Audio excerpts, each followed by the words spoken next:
So hi, I'm Tim Titus, Chief Technical Officer and founder of PathSolutions. Before I go through what TotalView is about, I want to talk a little bit about my background and kind of where our company was founded, why our company was founded. Is that I have over 30 years of networking experience.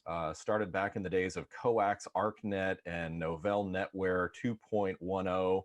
And if anyone wants to sit down and share a beer with me and talk about that stuff, always happy to do that. But one of the things during my travels I got frustrated with is the ability to really know what's going on with a network. And I figured that troubleshooting was challenging in many cases. You didn't have the right information. You didn't have enough information. You didn't have the information as to what was happening when the user had a problem. And that just meant that I was frustrated, my users were frustrated, management was frustrated because problems had to happen again and again and again in order for us to get any closer to actually solving it. So that's what frustrated me, and I figured that really a different type of network monitoring and management solution needed to be created to help aid that type of troubleshooting, and that's where I founded the company. Today we're going to go through what TotalView is about, how it's different than other solutions for network monitoring and management, and how we cover NetOps, Telecom, Secops, and also work from home users. So I'm going to dive right into this. So starting out is there's a lot of existing monitoring systems that folks have that you have to set up a single collector, you have to set up and license a database, maybe you have to set up a couple of remote collectors, and then you have to go through and start configuring it. And this configuration effort may be manual, maybe a little bit of automation, but you have to tell it what you want to monitor. And you're going to collect information from your switches, your routers, your firewalls. Then you have to go through and configure interesting interfaces. And you're usually stuck here because you have a limited number of licenses to deal with. So you set this up and hope that you don't miss anything. What's sad about this state is you're stuck saying, gee, a user had a problem, yet your monitoring software says everything is healthy. What that is that's a disconnect. It's a disconnect because there's missing information as to why was that user having a poor quality problem and that your monitoring system doesn't know about it. So you're stuck having to log into switches, log into routers, check interfaces, check error counters, check configuration to try and manually hunt for that problem. And what's worse is, if you don't stumble across the problem when the user is having the issue, you might not find it. So this just leaves everybody frustrated. So we decided to come at this a little bit differently. So here's how we do this. With a single deployment, we have far better scalability, so you don't need to set up a bunch of remote collectors. We can monitor extremely large networks with a single deployment. What it's going to do is it's going to install and then very rapidly find every switch, every router, every firewall, every gateway, and monitor them. But in addition, monitor every interface on every device. The thing I figure is you're held responsible for the entire network. You ought to have visibility that matches your responsibility. That way, you know everything about what's going on with your network. But additionally, we decided we're going to go deep and collect performance information, configuration, 19 different error counters. Your switches and routers are incredibly smart. They have all of this intelligence stuck up inside them. We figured if we got those error counters out, we get the QoS out, we get all of the CDP, LLDP, PoE, connectedness, all of that information out, you could do some really interesting things with that data. So what this means is we put this information through a heuristics engine. The heuristics engine provides plain English diagnostics as to what's broken in your network. What we find is folks end up deploying our solution and they say, I didn't realize this is all the problems that are going on in our network, because their other monitoring software just simply wasn't aware of it because it didn't go broad enough or deep enough to be able to answer the question of what's going on.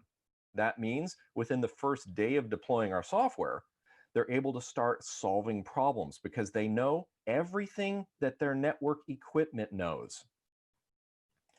So layering on top of this, we decided to make the licensing incredibly easy. Instead of saying, gee, we're going to charge you for IPAM, we're going to charge you for NetFlow, we're going to charge you for cloud service monitoring, we figure we're going to include all of this in our core package. That way, you have everything you need to run a network operations team with just one license. Now, we do have some separate modules. One of the modules focuses on telecom. If you're running telecom in the environment, we have some really interesting features here, meaning if somebody said they had a call quality problem between a pair of phones earlier in the day, most people would say, well, maybe the next time it happens, let me know and I'll see if I can find out what's going on. In our case, you can run a path map.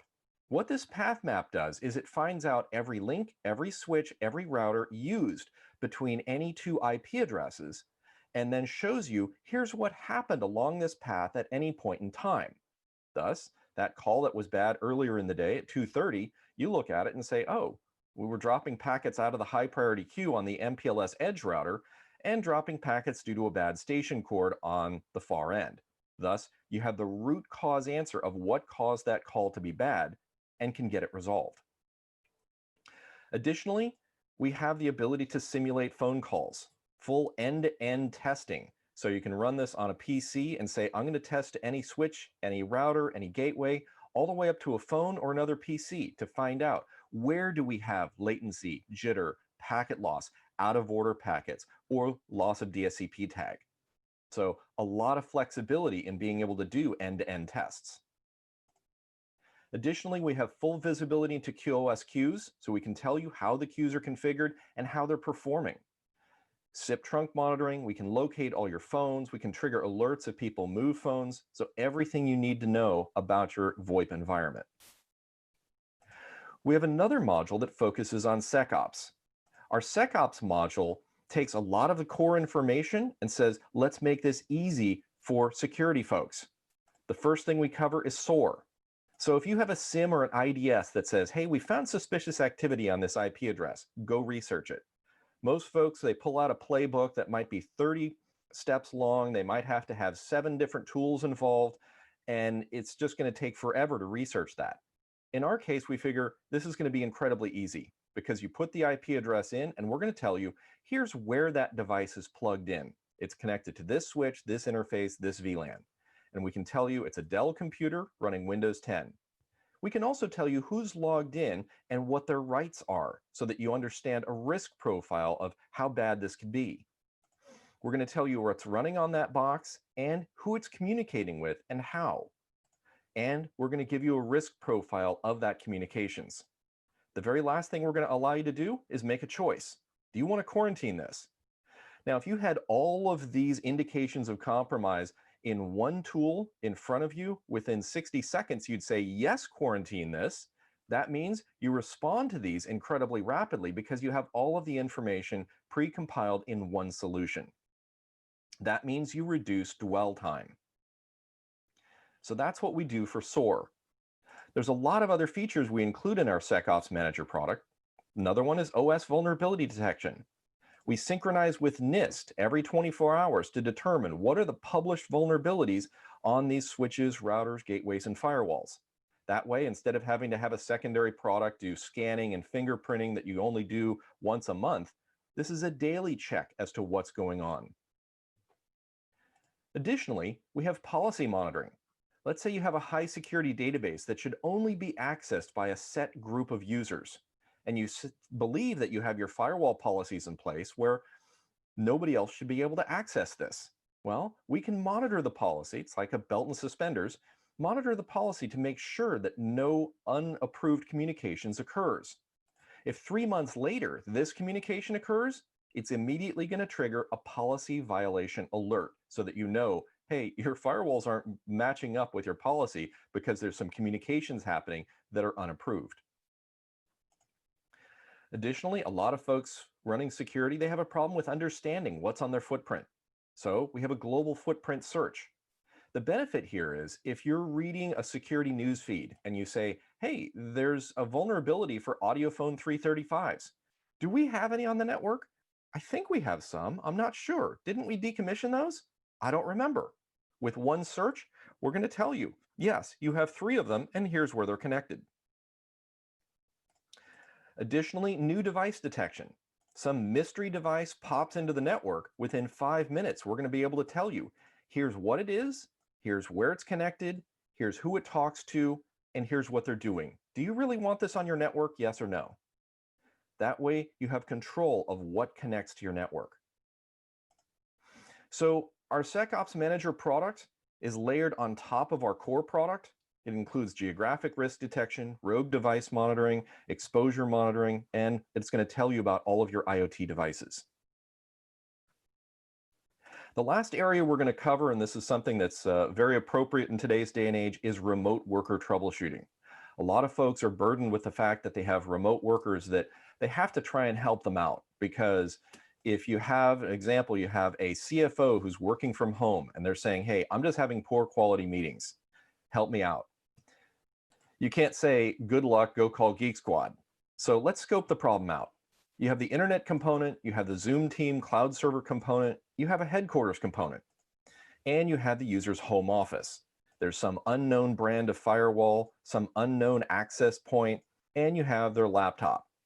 Problems can abound because you can have wireless signal strength problems, wireless channel contention, cabling issues, latency caused by an underpowered firewall, split tunneling issues. And typically you'd have to be at the user's home office to be able to help troubleshoot this. If you can't establish a connection into remote control of their laptop, you're not going to be able to help them very well. Also, even if you can get a remote connection into their laptop, you're stuck with no troubleshooting tools. So you might have ping and traceroute, and that's about it. So here's what you really need. A single agent that runs on that laptop that goes out and collects everything that you would want to collect as a seasoned network expert on all of these elements, have that information brought back, and then have that information batch sent back to a server. That way you never need to schedule a meeting with the user. You just say, here, go run this. It's going to notify me when all the test results are in. When the test results are in, you get to sit down and say, okay, looks like your laptop has enough horsepower. There's no problems here, but your signal strength is low. Let me talk you through how we can use this agent to do a wireless signal strength map of your house and determine where signal strength is strong and where it's weak. By the way, your neighborhood looks like it's really busy and everyone's using channel 3. If we change to channel 6, it's going to be a far better wireless environment. Your firewall is also adding some latency. I think we ought to upgrade that to a little bit more prosumer type of device. And your ISP is only giving you 4.2 megs upload. And if you have a couple of kids doing schooling at home at the same time, you're going to start having throttling problems with that upload. Looks like your split tunneling is not configured properly. I can help you get that reconfigured. But with all of this information automatically collected and you're able to sit and analyze it, it means you don't have to even set a meeting. You just tell the user, go run this. It's going to collect the data. That means you can now rapidly troubleshoot remote worker connections and see what's going on at their home environment to be able to say, hey, it's a wireless problem, it's a firewall problem, it's a split tunneling problem, and get the root cause of the problem solved. So that's what our solution is about, is getting better visibility into a larger network with more automation so that you're not spending your time trying to get visibility. You have the visibility from really the first hour of deployment. This is John Herbert. I'm Mr. Tugs on Twitter. A question for you about the remote view agent. I think that's very valuable. It's something to gather for with so many people working remote right now. The software you showed was running on Windows right now. Do you have a vision of that running in the future on Mac OS as well, and possibly something that might be able to run on Linux distros as well? So our remote view solution actually has a solution for that. What we use in that case is WebRTC. And so awesome. WebRTC will be able to report latency, jitter, packet loss, frames per second, throughput, all of that information, so that even if you have a cell phone, you can end up doing a WebRTC connection and be able to diagnose that and see what that is. And that information as well all goes up to the TotalView server so that an expert engineer can look at it and say, okay, here's what the problem is. Okay, and does the Windows agent, the remote view client, does that give more information on top of that? Yeah, it will get more information. Okay. You know, there are limitations as to how much you can get with WebRTC, Yeah. but you can get more information through the direct client. But we do Okay. solve problems on both sides. Yeah, because that's definitely a pain point that we've experienced quite a lot is how to get information from clients from our users without without having to kind of guide them through typing commands letter by letter and then Tell me what the copy and screen paste looks the like result. now. Sure. Yeah, that's not their fault. That's not their job, right? So Yeah. Thank you. Okay, Tim, this is Terry Slattery. I have some questions about the Telecom Ops Analysis. So you described, okay, we know 2 endpoints, and we can go show the path between them and then highlight the issues along that path. How do you know what the 2 endpoints are of a call that happened at 2:30 in the afternoon? So typically you'd go into your CDR database and see what did your phone system have assigned as those phone numbers. Or if it's a unified communications, you'd be able to say, okay, what is the user's laptop or desktop, and what is the other laptop, desktop, or is it a gateway?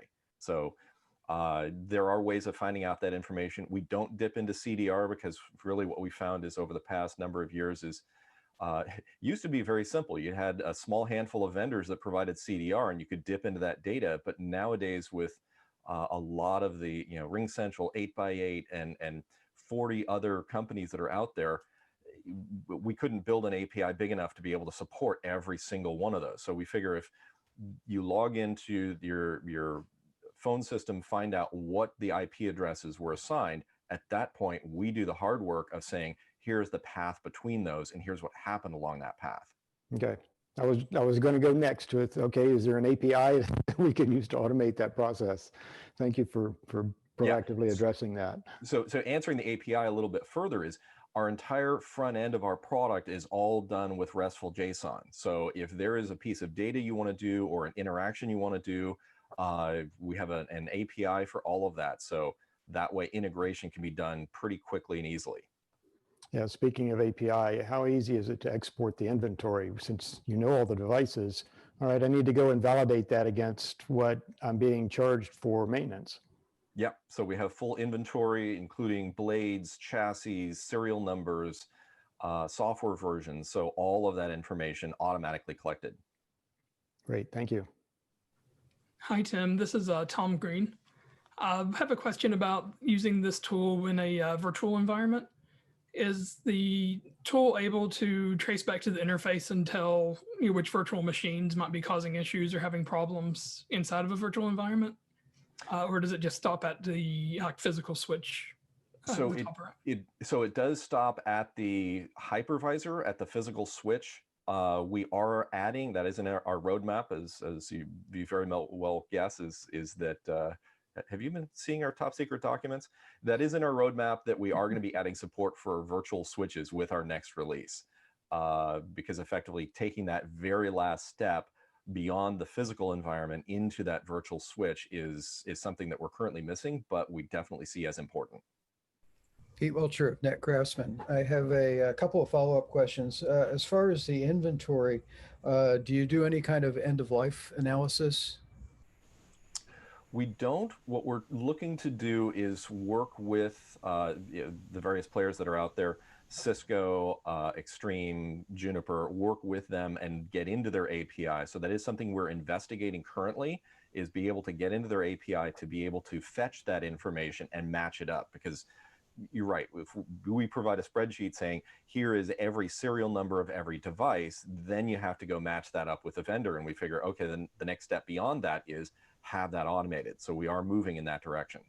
And I can imagine that's a can of worms. I've worked with another product that does that, and nomenclature, even Cisco internally, is not consistent about what the various dates mean, or at least it doesn't seem to be.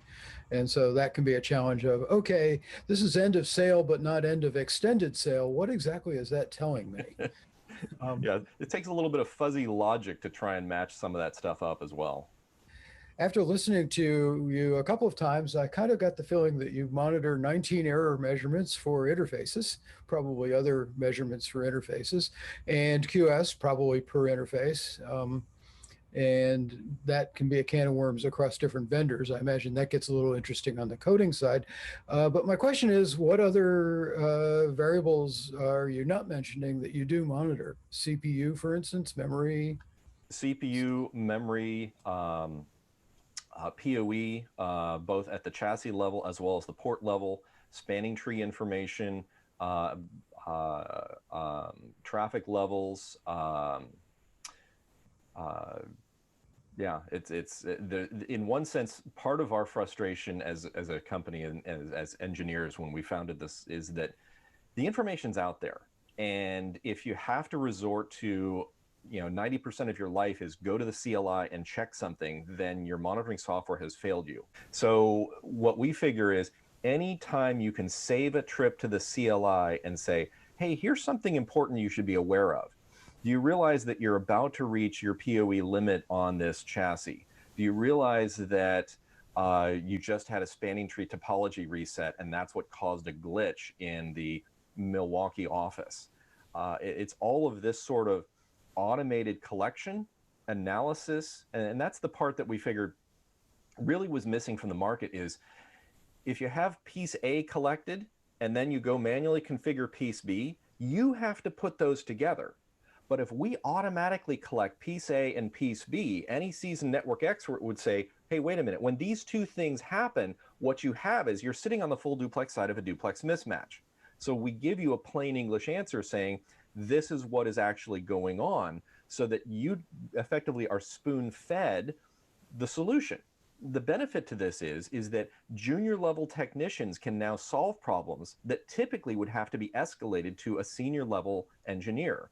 And I'll tell you, I haven't met a senior level network engineer that likes to work on trouble tickets. And so most of the time, if those senior level folks can push that stuff down to even the help desk and say, here, you guys deal with the cabling faults that are identified, you guys deal with duplex mismatches, you guys deal with end user station problems that are networking related, none of that bubbles up to the senior level engineers. Everyone's happier, including management that figures we're getting more work out of people from top to bottom of the organization because there's more intelligence brought to the picture and the analytics so that junior level people can solve problems. So you mentioned STP and bounces. Do you detect routing bounces?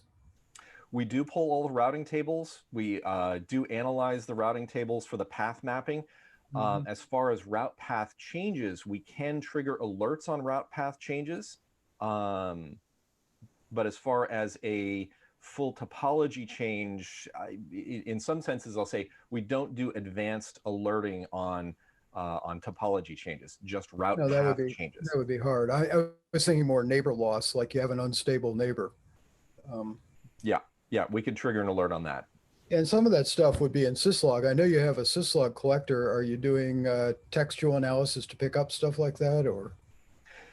So that would be something that the user would choose to configure. So we can do that. That'll be part of the deployment. Yeah, that's something I've scripted separately for Cisco, is just taking a cumulative set of log data and pulling out the stuff of high interest. I noticed that the product does store syslog in per device files, or at least it looked that way. I personally like it in one big file so I can do time correlation, because all the stuff around a given time is in one place. Is that configurable, or do I just go to a Unix system and sort of concatenate all the files and sort? So I fought that same battle. Actually, what we have is we have a Gremlins tab. And what the Gremlins tab is, that's our correlation engine. What the correlation engine does is it looks back in time and says, here are all of the events that happened at various different points in time for all of the devices. Now you can further filter that and say, I want to see just the Milwaukee office to say what happened 15 minutes ago in the Milwaukee office. So that way you have all of that information parsed out as you would want to see for a regional area and for that time frame. And I saw you had your version of, I think of it as regular expressions. I forget the IEEE or whatever nomenclature you had for it. So Right. can you add events from syslog based on that? I didn't quite put it together in terms of skimming the manual. So we do support full regex matching on syslog so that you can do your whatever fuzzy sort of matching you want. So I think that covers that. Good. I'll shut up now. Tim, this is Terry again. This looks very good from an enterprise level. Tell me about how we use this product when we're monitoring cloud environments. Everybody's switching to cloud, and there we don't have access to the specific interfaces. So tell me what goes on there. So we do have cloud service monitoring as part of the product so that we can monitor the route path and stability out to cloud services. So if, let's say, you had something in Amazon or something in Azure, we can determine from your enterprise, are you having a good environment out to that service? Are you having packet loss to that service? Is everything stable now, but 2 hours ago it was really bad and you had packet loss due to a different route path? And what we've seen over time is that you'll have an ISP end up changing a path, and it was good before, and as soon as they change a path and you're like, well, gee, now we're victimized by the fact that our latency is through the roof, and that's where we're having call quality issues with this unified communication solution. So being able to see that what happened that caused a problem to a cloud service or problem to a unified communication or a hosting service, you generally want to see what was the inflection change and then who's responsible.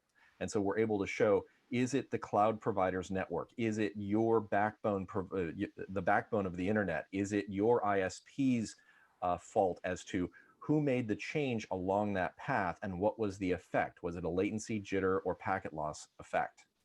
Okay, so that generates another question now, which is, how do you determine the packet loss? Are you running active tests, or are you monitoring packet flows, or what?